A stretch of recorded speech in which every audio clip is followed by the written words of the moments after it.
మిత్రులారా, ఈ దేశాన్ని అంటే లిబరలైజ్డ్ మార్కెట్ ఎకానమీలోకి వచ్చేసిన తర్వాత మనిషిని కొనుగోలు చేయటము ఇలా మొదలైపోయిన తర్వాత మనిషి కూడా సరుకుగా మారిపోయినటువంటి ఒక సందర్భంలో కార్పొరేట్ల కోసం ఈ దేశంలో విప్లవం, ఉద్యమం, ప్రశ్నించే తత్వం ఇలాంటివేవి లేకుండా చేయటం కోసం మనుషుల్ని అంటే ఎవరైనా ప్రశ్నిస్తే చంపేస్తామని చెప్తున్నారు. ప్రస్తుతం మావోయిస్టు పార్టీ మీద జరుగుతున్నటువంటి దాడి, తర్వాత అర్బన్ నక్సల్స్ అంటున్నారు. తర్వాత దాదాపుగా ఈ దేశంలో ఎవరు ప్రశ్నించినా కానీ చంపేసే పరిస్థితే ఉంది.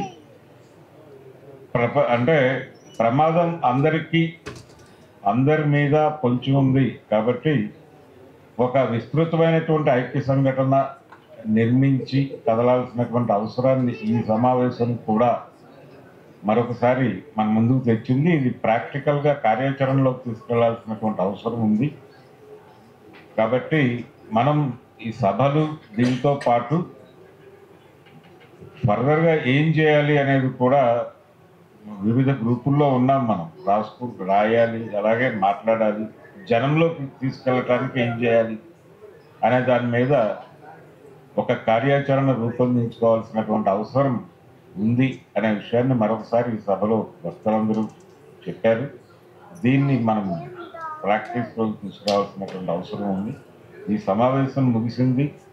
రేపు 7వ తారీఖు పెద్ద హాల్లో మీటింగ్ ఉంది.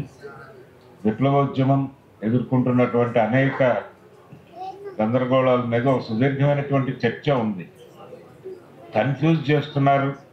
రోజుకు ఒక ప్రకటన వస్తుంది. ఈ ప్రకటనల నేపథ్యము, అలాగే మనం ఎటువైపు నిలబడాలి అనేటువంటి అంశాన్ని ఆ రోజు చర్చించుకోవటం కోసం ఒక విస్తృత స్థాయి సమావేశం జరుగుతోంది. ఆ సమావేశానికి అందరూ వచ్చి మనం ఏమనుకుంటున్నాం విప్లవోద్యమం గురించి అనేది మనలో మనం మాట్లాడుకోవటానికి, ఒక సంభాషణ జరపడానికి అక్కడికి వస్తే బాగుంటుందని చెప్తూ ఈ సమావేశం